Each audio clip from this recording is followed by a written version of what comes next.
everybody? Roman versus with the Squashfest podcast and my co-host. One win away from an Eastern Conference Finals appearance, the boy Hog. Just for that, I hope you jinxed them when they lose. Tatum's done for a year, bro. They're not gonna lose 3 straight to Boston without Jason Tatum. They better not. If they do, you gotta blow it up. And they can beat Indiana. So we might be looking at a New York Knicks NBA Finals appearance. That'd be dope. That would be dope. Now, what would you do before we get into wrestling? What would you do? What would you do if they won the whole thing? I don't know. I've never thought about it. The Knicks won a championship 13 years before we were born. That'll be crazier than the 2 Giants championships. I don't know. That's a vacation week from work. Why are you calling off there? Because the Knicks won the title.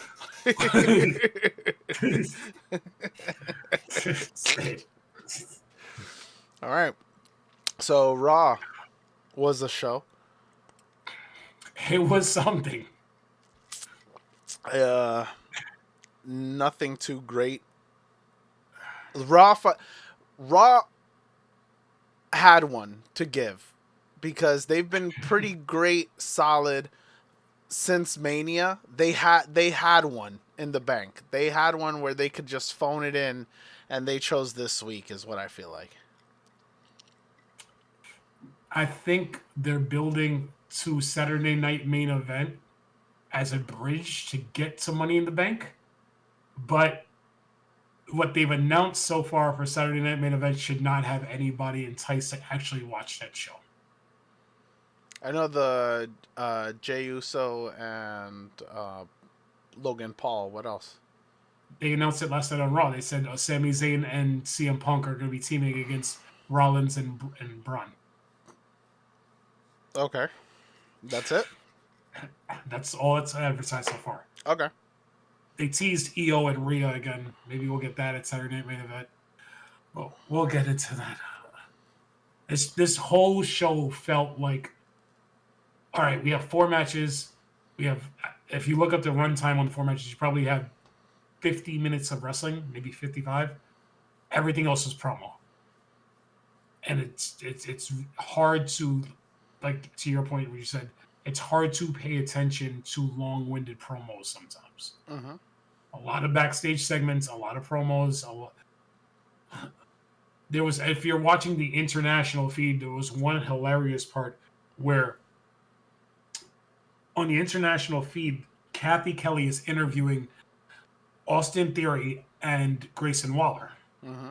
And Austin Theory and Grayson Waller are arguing because of what happened last week. Mm-hmm. Sheamus' return, him not telling him it was Sheamus. So Austin Theory goes, I'm going to be a good teammate. And I went to Adam Pearce, and I got the match you were supposed to have last week. It's going to happen next week, Sheamus versus Grayson Waller. Later in the show on the regular feed, there was a backstage segment where Adam Pearce is talking to Tozawa, Natalya, and Maxine. Yeah. And then Tozawa was acting like he wants Rusev. I want Rusev. But in that same segment, Sheamus walks in and says, Adam Pearce, I think it'd be a great idea for my next match next week if I go one-on-one with Grayson Waller. And Adam Pearce said, you got it. I saw those 2 segments, and I'm like, what in the blue hell are you doing over there in production? I understand one was only for the international audience, so the American audience didn't see it. But the point is even the international, they got to see both segments, they know like what is going on. Yeah, why you're confirming the match is happening next week, and then you give us a backstage segment setting up the match. Like, what were you doing in production last night? They were asleep.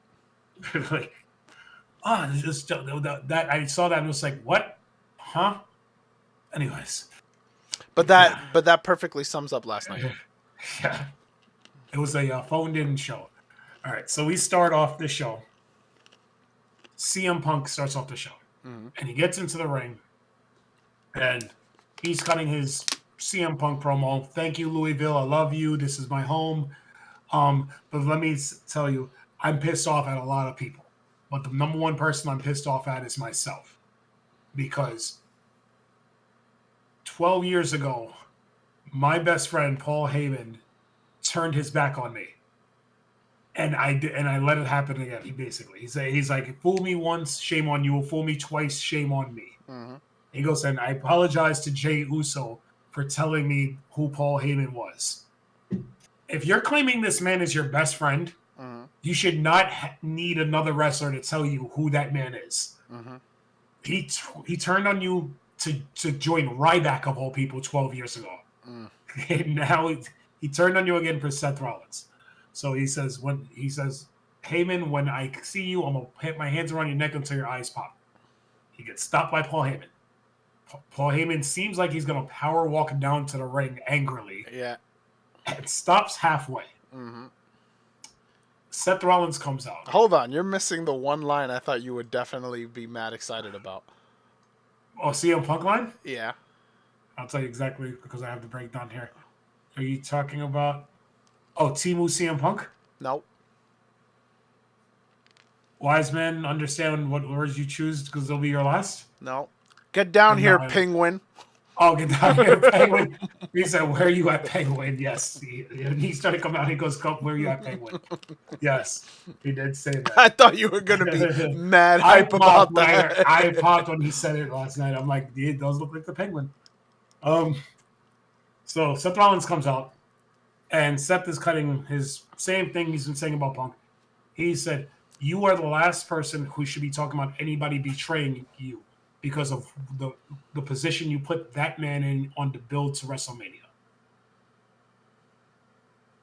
He did what he needed to do. He goes, he calls him the excrement of earth. He calls all this other stuff. Seth Rollins says, you're just jealous. You're excrement. You're this. And you're trying to be made the victim when you should not be made the victim.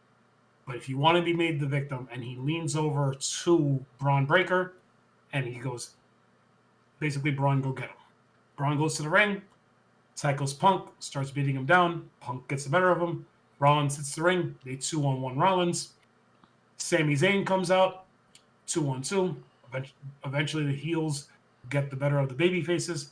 And then Jey Uso, who just seems like just cannot mind his own business, cuts into the ring and helps the baby faces beat down the heels. How is you're gonna say. How is he not minding his business if they tried to jump him last week and screw him out of a championship? I understand that was going to be your argument. My argument was there's two baby faces, there's two heels. Whoever stands on top stands on top. The baby faces should not be overrunning the heels with the numbers advantage. That's not a babyface thing to do. I understand Rollins doesn't think of himself as a heel, but the baby faces are basically are acting heelish in that scenario. I don't think that's a heelish move. I think you don't like it because the bad guys. No, it's not a heel move. Stop it. Yes, the numbers game is typically a heel maneuver, but the whole point is that these two, Braun Breaker counts as two people. Because they're booking him super strong. You know what I mean? I know. And they're sticking their nose in a lot of different businesses, so all of these guys have a problem with them, so they want to make sure. I understand the logic. We had 3 baby faces in the ring and 2 heels on the not including Paul Heyman, 2 heels on the the entranceway, which leads me to believe we're still going to get a third guy. That's because of the fact that it takes 3 to take out the 2. And they're managing because they're holding each other down. That immediately clicked in my head. I said, we're definitely getting a third guy now. Definitely. Because even later in the segment, I guess we can go into the backstage segment now. Rollins goes to Braun and he goes, we're supposed to be winning this war. And we're not. And he goes, and I'm the architect, but I understand. I'm going to be making some changes and making some plays, but I'm going to go home for the night. But before you go home, he looks at Braun. He goes, I need you to do one thing for me. And he whispers in Braun's ear. And you don't hear what he says. Later in the show, we find out Braun takes out Jey Uso in the back. So he's still playing puppeteer a little bit, but we will be getting somebody else. We'll get into Jey Uso a little bit because I do like the fact that he's as champion getting split into like multiple things. All right, so then we get video package for Sabu. They used whatever video they could because a lot of that is actually not owned by WWE. I don't think they definitely shied away from some of the bloodier ECW stuff he did. But Sabu is one of the great hardcore legends. Passed away at 60. You know, CM Punk even gave him a tribute when he was on the ring apron. Karrion Kross did one during main event. So rest in peace, Sabu. And then we got our first match of the night. Oh no! Before I even move on, Punk did say to Rollins, "You'll never be champion as long as I'm on 2 feet." Yep. Something that reminded me of, I think it was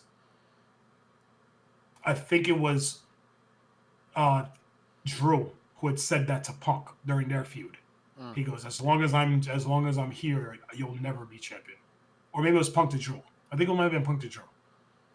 Somebody said it to somebody. I think during that feud. I think it was Punk to Drew. He's saying, "I'll never let you be WWE champion." Probably. All right. Then we had Penta and Chad Gable in this match. I love the fact the commentary said that Chad Gable told them that El Grande Americano was overseas doing charity work. I was like, what is happening? It was hilarious, the banter nice. between the two, because Pat McAfee just kept it. He's like, "What are you talking about? Like, They're two different people." Yeah, they're two different people. That's not Grande Americano in the ring. That's Chad Gable." And he just kept beating that into Michael's head. He's like, "There's no way. How can?" And then he goes, "How can he be in two places at once, Cole?" Oh man. This was a really good match. Which it would be. It would be. This is their second match since Penta's been there. Penta's debut match was against Chad Gable, which is what started this whole Luchador Grande Americano thing to begin with. I thought their first match was better. Yeah. This was still really good. He gave Gable a lot of offense. He dominated most of it. Penta eventually gets the win with a pin. Does he win with a Canadian Destroyer towards the end? I'm almost positive he did. He did with the Mexican Destroyer, right? Yeah. He didn't hit the Penta driver. But this was really good. I mean, these guys are always going to put on a great show. It's just, it didn't do much in advancing the story as opposed to just having the match. If that makes sense. Like, it didn't make sense. They didn't push forward the whole Chad Gable is El Grande Americano story forward. It was just, I have a problem with you because of what you're doing. We're going to have this match, and then never referenced again. Which is, you know. I understood it. He had to get his lick back, but again, technically, you didn't get your lick back because it was Grande Americano that interfered in your match. Not Chad Gable. Not Chad Gable. So technically, you're not even getting your lick back. Yeah. Technically. Technically. Well, we'll continue. That'll continue on for weeks or months. Forever. That's another one that doesn't want to end. It hasn't been that long. It's fine. I don't mind it. This one I don't mind. This is still fresh. I'm just saying it doesn't seem to. I don't see the end. All right, so then we get War Raiders and the Creed Brothers in what was, I guess, a quasi number one contenders match. Yeah. That they never actually announced was a number one contenders match. Well, it was up for debate the entire time because they kept saying, they were like, "Oh, so you win this one match and you're supposed to be number one contender?" No. They were like, "You're going to the back of the line. You need to work your way up. So even if you win this match..." You're talking about the War Raiders. The New Day talking about the War Raiders, right? Yeah. Yeah. So it technically, it was like it was, but then it wasn't, but then it was. Let's be for real. Other than these two tag teams, who else would be in the argument for number one contenders for the tag team championships? Nobody. There is nobody else. So, What we got? Finn and JD, and and they're the not, LWO. and the LWO. That's it. Yeah, So because yes, all you the other major tag teams are all on SmackDown. SmackDown. So you can have this same match every 2 weeks if you wanted to rename new number one contenders for that tag titles. I want the New Day on commentary at all times. They are hilarious, bro. Heel Xavier Woods, he's so quick-witted with his like they kept talking about how, and this is a lot from the same thing from a couple weeks ago. They kept talking how impressive it is for Ibar to be doing some of the things he does at his size, and Xavier's like, he's 330 pounds. That should not be celebrated. It's just like, what? He's not wrong, but I'm just like, I need them on commentary at all times. They're hilarious. Um, Eventually, as the War Raiders start getting the momentum, New Day, because they have no problem with the Creeds, they have a problem with the War Raiders. They get involved in the match. So Xavier gets on the apron. The referee chases Xavier off the apron to outside the ring. And again, what is with the referees going outside of the ring the last couple days? So he chases Xavier to outside the ring. Mm-hmm. Kofi hits one of the other Creed, I think it was Julius, hits Eric in the back of the head while Kofi grabs Ibar's foot while he's trying to hit a moonsault. Eventually, one of the Creeds, I think it was Julius, puts Ibar up on his shoulders, and Brutus hits the Brutus ball for the 3 count. The Creeds get the win, and we find out later in the show, in a backstage segment, that the New Day, the Creeds, and the War Raiders are going to have a triple threat match for the tag team championships because the New Day just can't stay out of the War Raiders business. Basically. But it was cool the way it happened too, because Adam Pearce was just like, well, no, at the end of the day, whatever happened, the ref saw this, 1, 2, 3, that's it. You guys are out of an opportunity. And I was like, however, because you guys can't stick your nose where it belongs, then it's going to be a triple threat. So it was nice how, like, at first we're like, oh, that's kind of messed up. And then he flips it around. He was like, but, however, you guys are going to be involved in the triple threat. I thought that was good the way they set up that backstage segment. Yeah. All right. So then we get the graphic where we're going to see Punk and Zayn against Rollins and Breakker at Saturday Night Main Event. This is fine. It's whatever. I mean, I guess you need them all on the card. How many matches is Saturday Night Main Event? It's a 2-hour. It's a 2-hour show, so I'll assume it'll be 5. Okay. What they do that? They do that every other month? Quarterly. Okay. Every 3 months, yeah. I think this is the 3rd one since they restarted it. All right, so then we get Jey Uso. This man is really a man of the people. Mm-hmm. When he's coming down to the ring from the crowd, this man picks up somebody's like 6-year-old and starts yeeting with a child in his hands. It reminded me, and I made this mention to my daughter. It reminded me of a couple years ago when the Street Profits won a match and they were just partying in the crowd, and all of a sudden Montez Ford had somebody's baby. And Montez Ford was just dancing in the crowd holding an infant. And I was just like, what are they doing? Whose mother is letting this sweaty African-American wrestler who just had a match hold their child? But he's really a man of the people. So he gets into the ring and he says, she's basically running down Logan Paul. It's like, Logan Paul, you're a YouTuber. You're an influencer. All while the crowd is saying yeets. He goes, you've hit me behind my back twice. You haven't hit me face to face. You keep sucker punching me. But I'm going to defend my title against you. So on Saturday Night Main Event, when you can't sucker punch me, when I'm going to be in your face, and all this. So eventually, he gets interrupted by the ring general. Gunther comes out. And Gunther...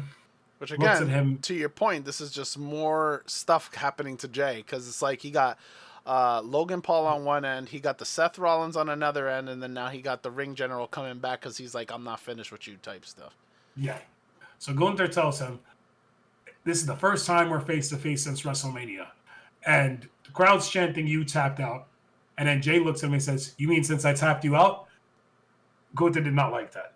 Gunther looks at him and says, I see you for what you are. You are the world heavyweight champion, but you're uncomfortable. You're not embracing your championship. Mm-hmm. He goes, but don't worry about it.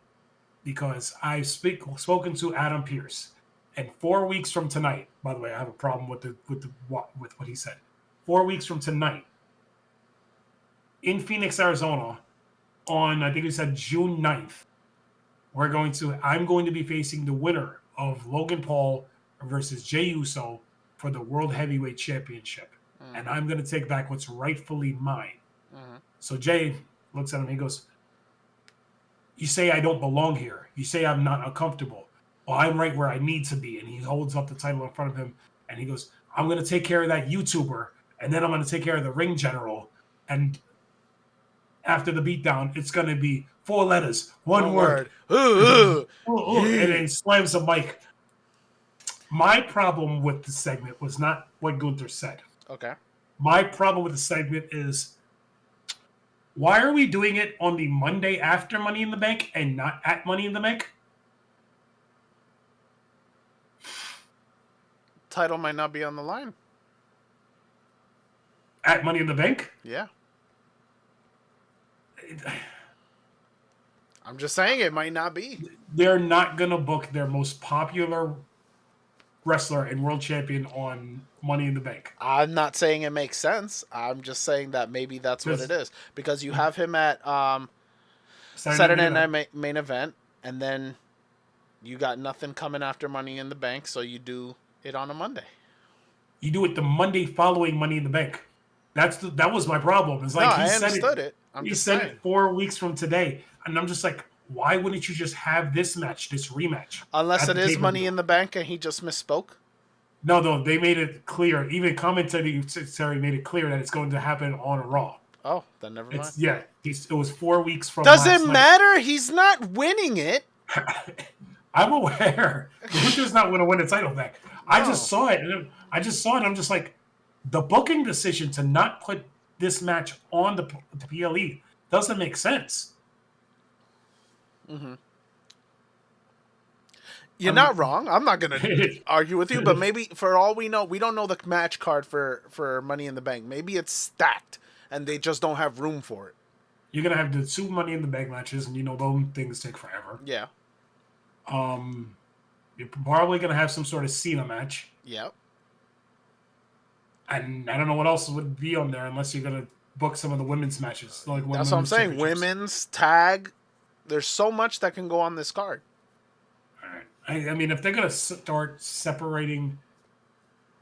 Like, you have a lot of titles, right? And I get what you're saying. Yeah, I get what you're saying. If they're going to do stagger it, that this pay-per-view for Money in the Bank is the WWE title, and then the next pay-per-view will be... Yeah, I get it. That'll make a lot of sense. And you do have enough titles to do that. And you can take longer with your stories. You don't have to be forced to try to blow them off as quickly.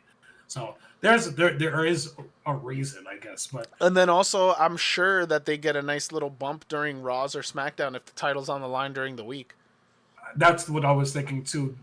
Probably not that Netflix ratings matter really to them, but at least for like ticket sales and everything, you can sell higher potential of selling Raw out with that match on the card when you feel like maybe Money in the Bank will just sell itself. Yeah. All right. So then we got that. And then we got oh yeah. Did you see in the background before this match, before this segment, I'm sorry. Finn Balor was talking to Roxanne Perez in the back.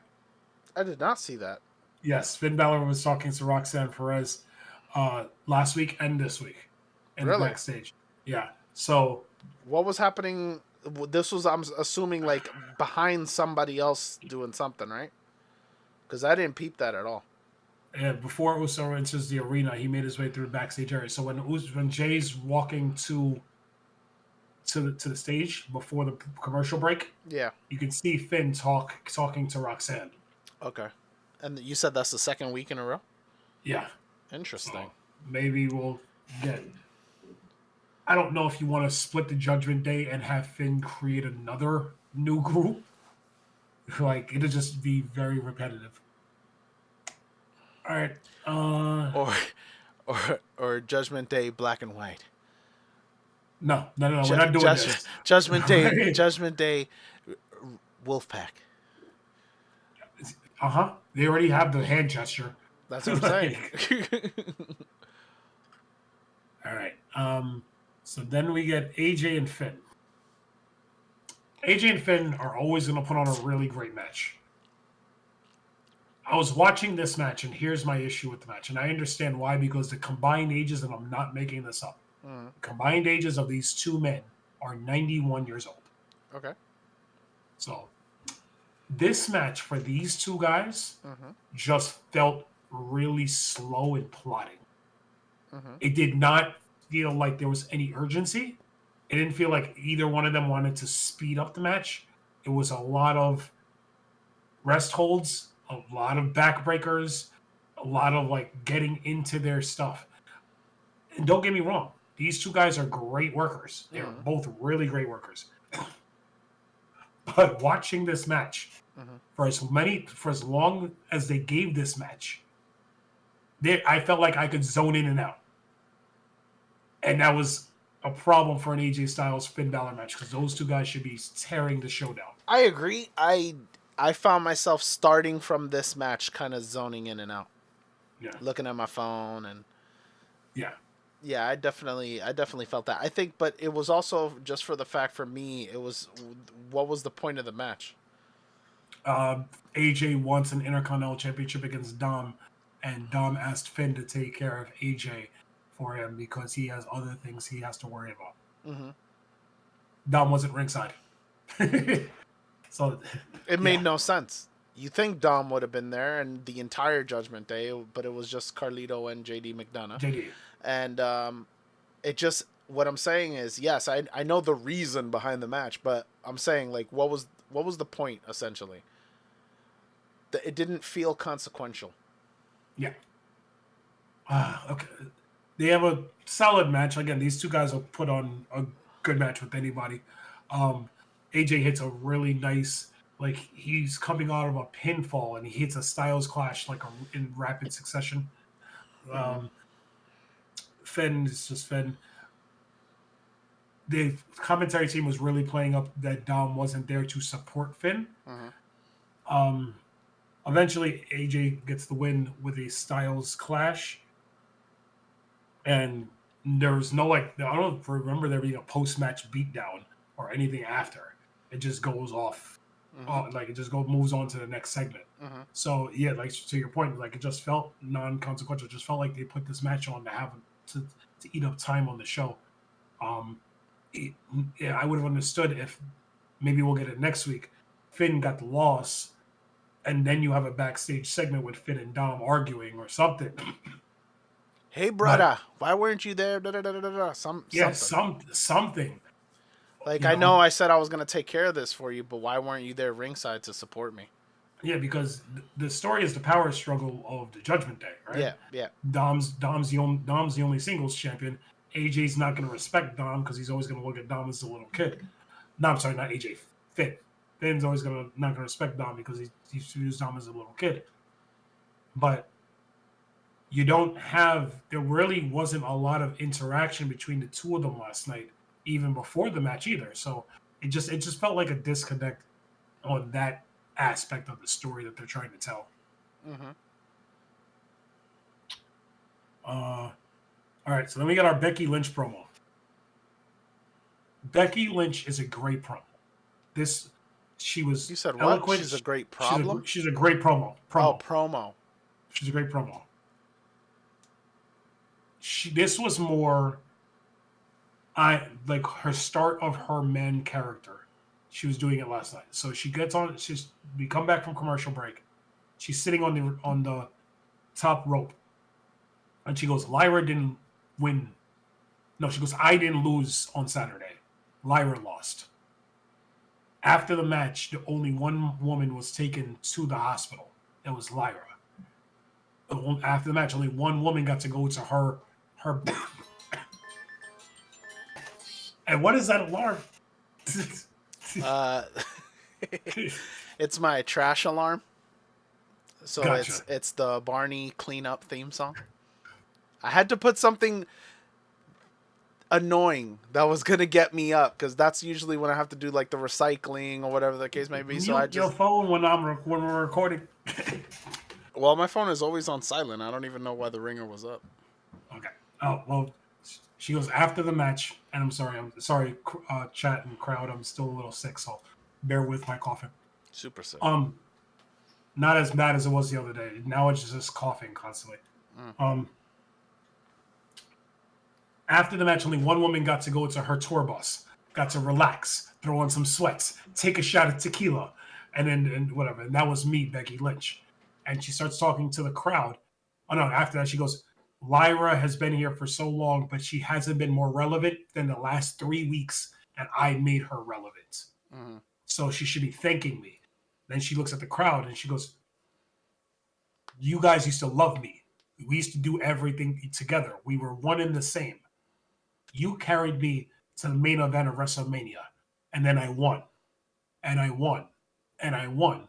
And when I kept winning, you guys didn't like me anymore. Why? Because you couldn't see yourself in me anymore. Because you're all a bunch of failures, and all you know is failure." So she was moving forward. I know, moving forward, and she drops a little bit of Eminem on the crowd because I don't know if you caught it, but she goes, "Moving forward, I am whatever you say I am." She goes, I'm selfish. You're damn right, I'm selfish. I'm cutthroat. You're damn right, I'm gonna be cutthroat. And guess what? And I'm a backstabber. I'm gonna be a backstabber. So all of those girls in the back who ate while I was gone and thought my fire was out, guess what? Now you're gonna know what it's like to be buried and buried beneath Becky Lynch. This was an effective promo. She got to show that she's gonna be the bad guy. She doesn't care what anybody thinks anymore. She's not for the validation of the fans the way she was when she was in her man character.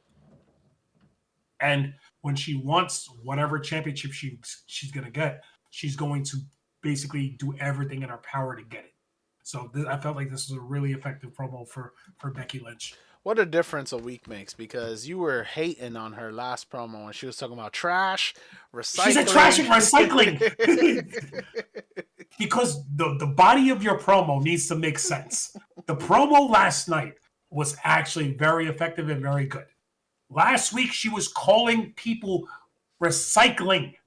She said, "I should put you in a blue garbage can and put you on the side of the road." That's what she was telling Lyra.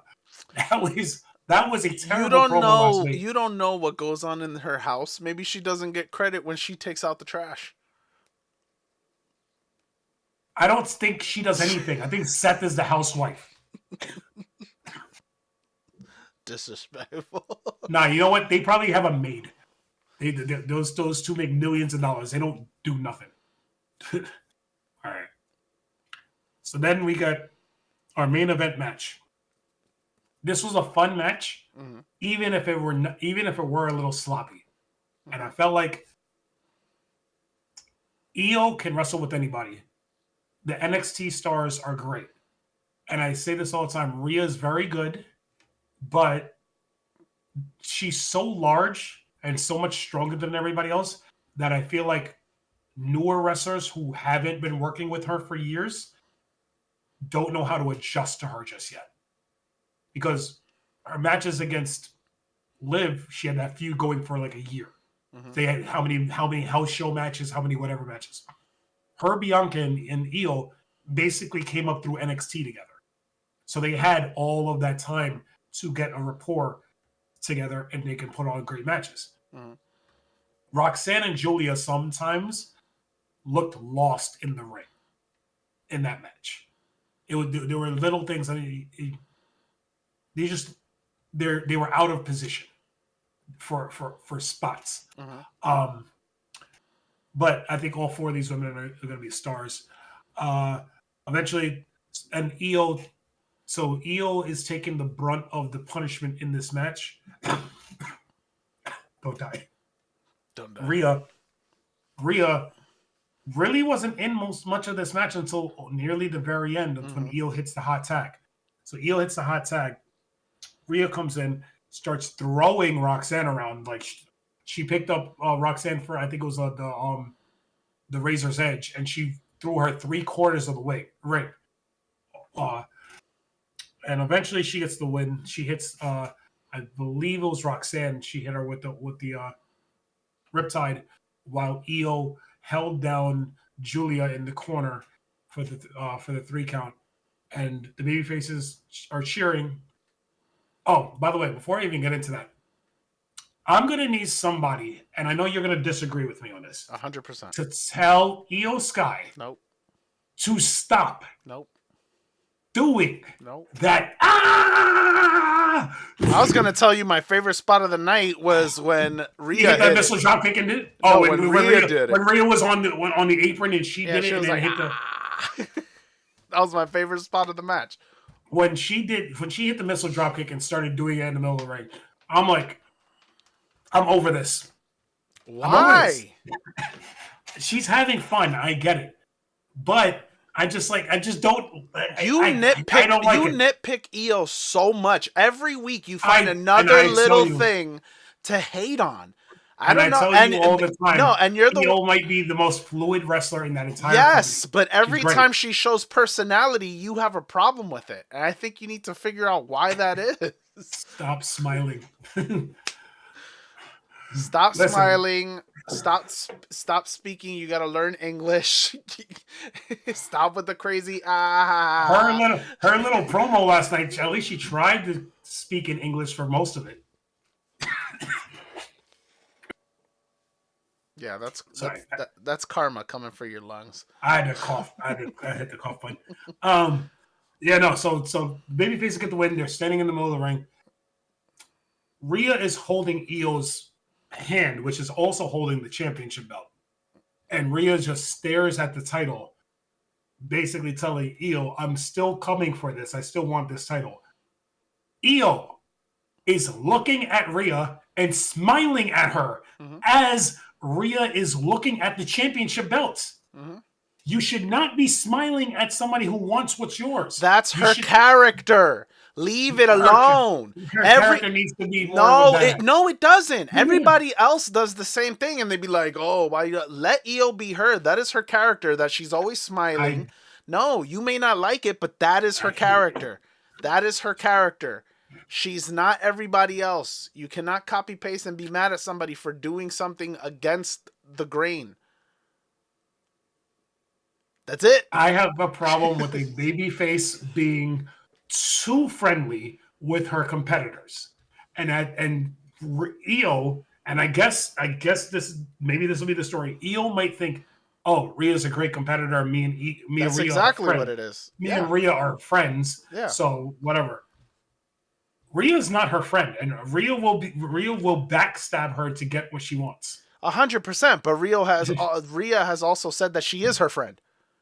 She has literally said, I forgot how many weeks ago, she said, "We're friends, but I'm coming for that belt." Understandable. I don't like. You don't like it, but that's the old school mentality you have in you, and that's okay.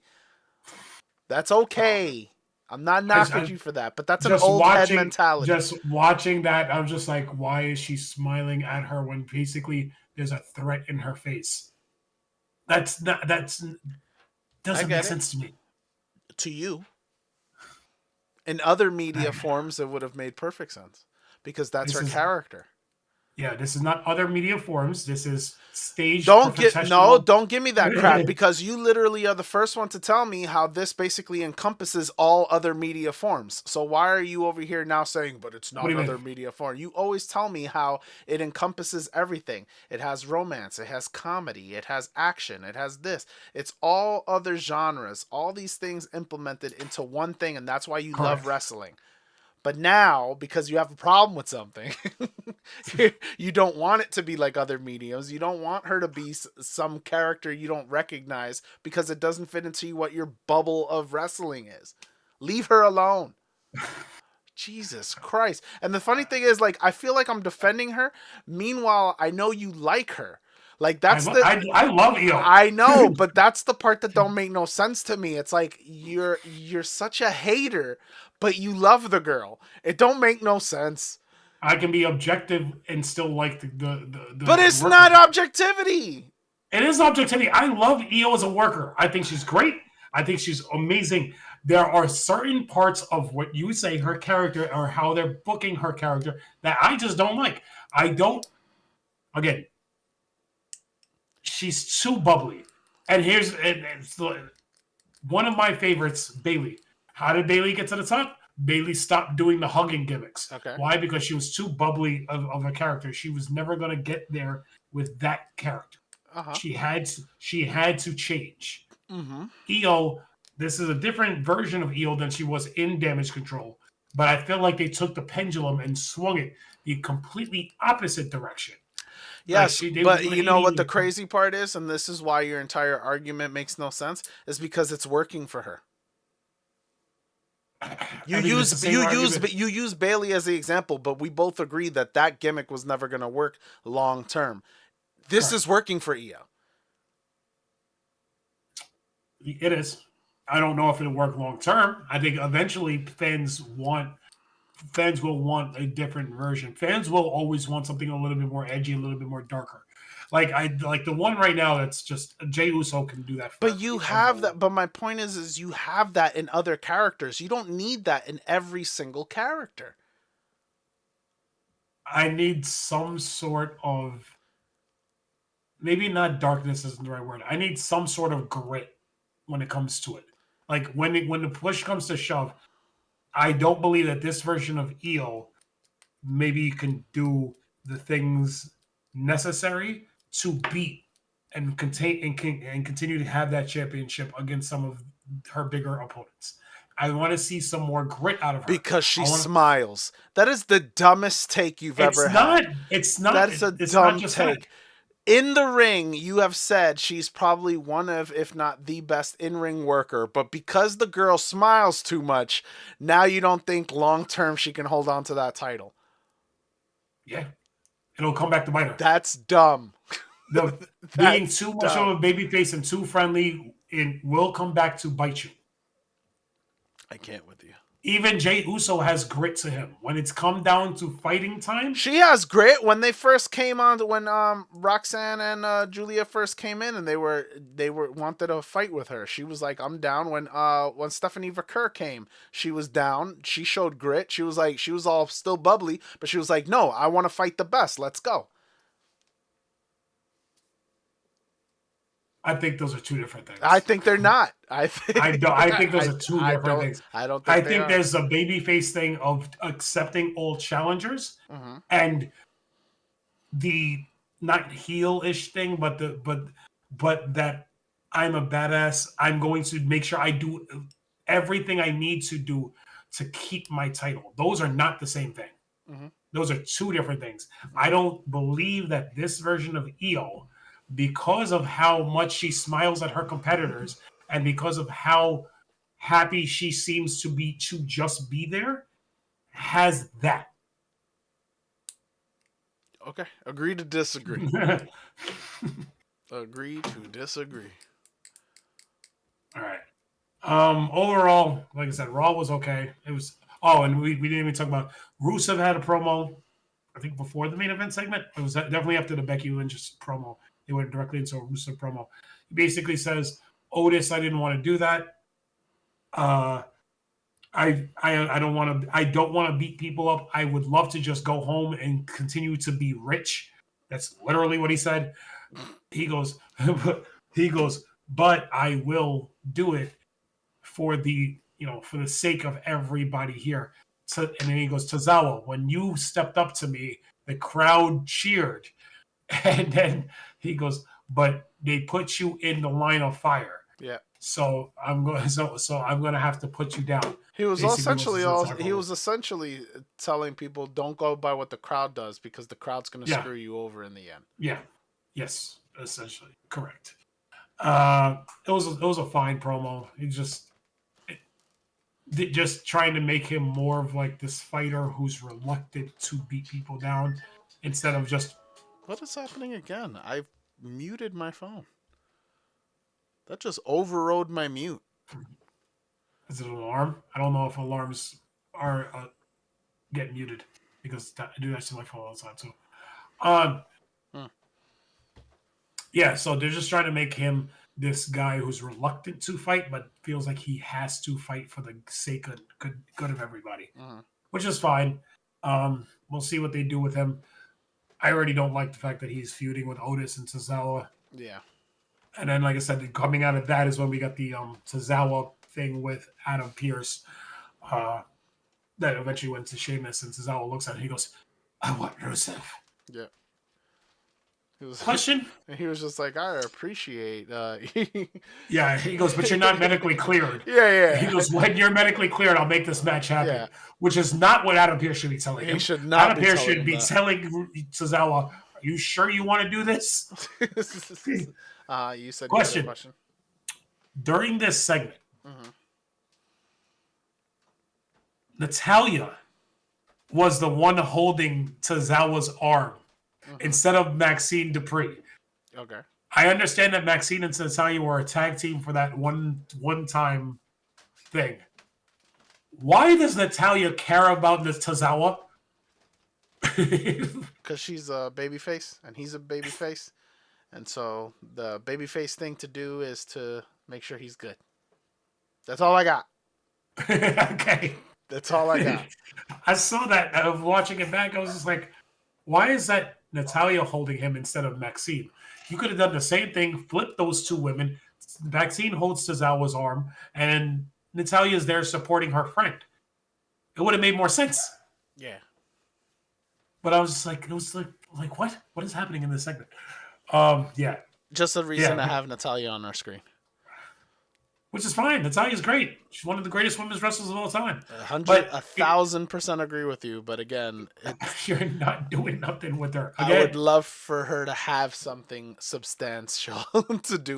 They put her on Raw just to remind us that she exists. Yeah. Hey, guess who's still signed? Yeah. Guess who's still signed here and wrestling for like every other wrestling promotion in the world right now? Facts. Because she's about to have an NWA match apparently. Okay. But overall, Raw was okay. Wasn't anything great. Wasn't anything bad. Just trying to get us through till Money in the Bank. Yeah. And get us to Saturday Night Main Event. 4 weeks to Money in the Bank. So maybe they'll start ramping that up soon with some qualifying matches. I don't know. I thought they would have started that this week. They did not. By the way, how do you feel that the number one merch seller of the week was relegated to main events again? Who was it? Karrion? Karrion Kross. His shirt went up to number one this week. Wow. They put him on main events. That's crazy. Super disrespectful. And usually in most cases they allow the sales to dictate who's getting a push. Who's getting something. And they stay. It's like they really don't want to give us Karrion Kross. If he's in the Money in the Bank match, he may be my pick to win it, but we'll see. Because that would be amazing. That would be interesting. Yeah. Imagine him, because he's gonna do the whole pulling of the string stuff, and yep. Mm-hmm.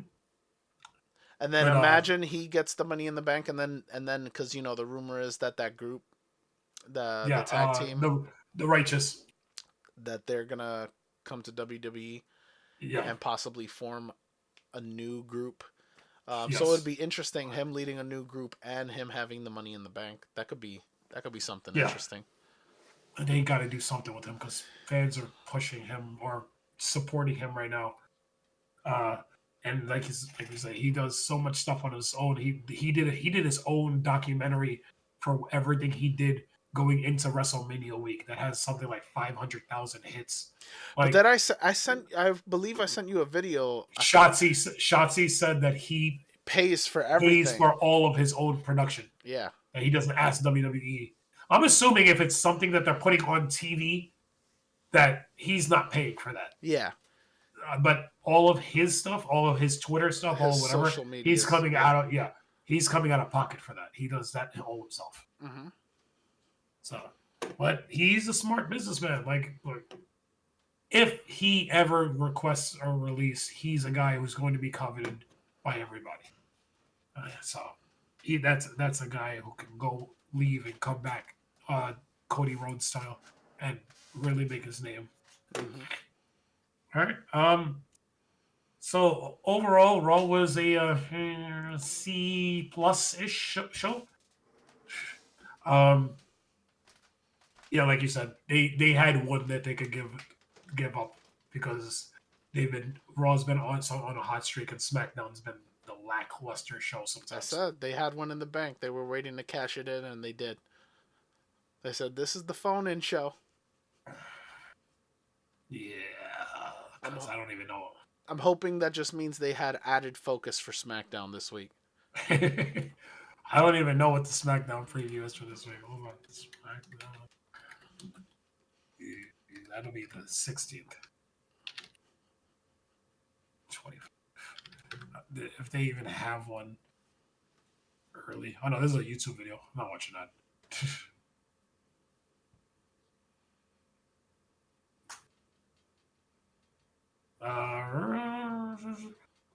Well, we gotta get Cena at some point, right? Mm-hmm. All right, yeah, no, there's no early preview for SmackDown. Hopefully, it'll be good. Yeah, Hopefully, this is a but probably not. just a bunch of things. These are what we're predicting. Hopefully, they touch on Alexa Bliss, Charlotte Flair because they had that little segment in the back. Hopefully, if Cena's there, hopefully we under they. Oh, I really hope Cena's there so that way he could start cutting a promo on R-Truth because if it's rumored that we are getting Truth and Cena at Saturday Night Main Event, that might be the highlight of the show. That will be so much fun, and I need Cena to destroy him. And, I know you've been clamoring for that for a long time because that'll like solidify the heel turn. absolutely, But the problem is that again he's starting to show signs of face. I know. I saw it. I watched it after the show where he was just like staring at the championship belt and almost in a remorseful way. Yeah, Um, so they're going to start turning him because you need he's a few almost months done. of Yeah, you need a few months of babyface Cena to pop crowds before the end of the year. Um, just kind of sucks that your heel Cena's run is only going to be about 4 months long. yeah. So, but it is what it is. So overall, what was your take on the show?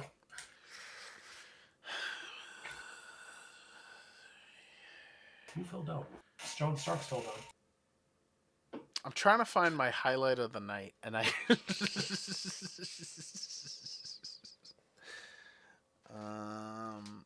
Well, match of the night goes to Penta Chad, I think. Yeah, Um, absolutely. and highlight, I guess, for me would be I really enjoyed that match for the commentary. The commentary was like top notch. Just them going back and forth. Pat McAfee and Michael Cole just going back and forth the entire match, just talking about. But that's not him. That's Chad Gable. They've been doing that for weeks. I And it's know, but just it it's was a just different. it had me rolling. That would be for me the highlight of the night. That match and that commentary, like the combination of the two, it was really good. It was very entertaining. Okay, I mean, It's I, hard to pick out anything. I'm gonna go with the Becky Lynch promo. That's how bad this show was. I'm going with the Becky Lynch promo. It was solid. It was good. That was what I enjoyed the most on this show. And then And it was her getting back to form. it was her getting back to form.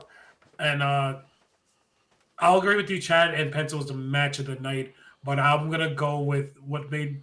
So for you saying the commentary in that match, the New Day commentary, and the other match was just hilarious. Those guys, they're so good as heels. Mm-hmm. I know we had 10 years of them as babyface New Day.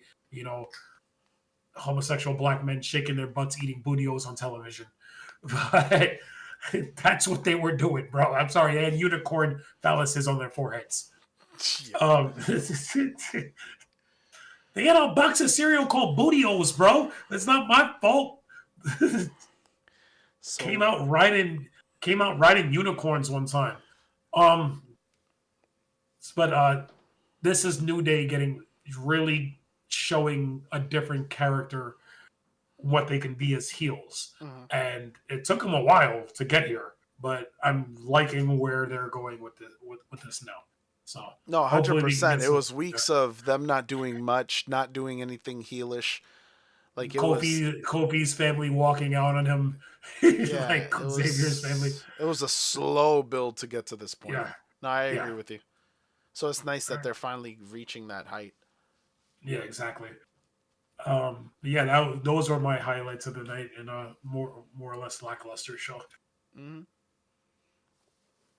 But yeah, I think that'll be it for us now. Right? Yeah, yeah. All right. So as always, we love it when you guys like, comment, subscribe, follow, all that nice stuff, especially those comments. We like to interact with you guys. You know, we tell you every week we want to build this community up. We want wrestling to be the Fun. thing. Yeah, I was gonna say the thing that connects us.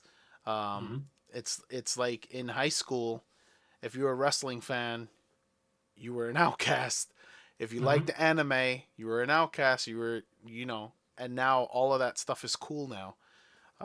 So yeah, we want to make sure that we continue to build this community, continue to build this love that we have for wrestling content.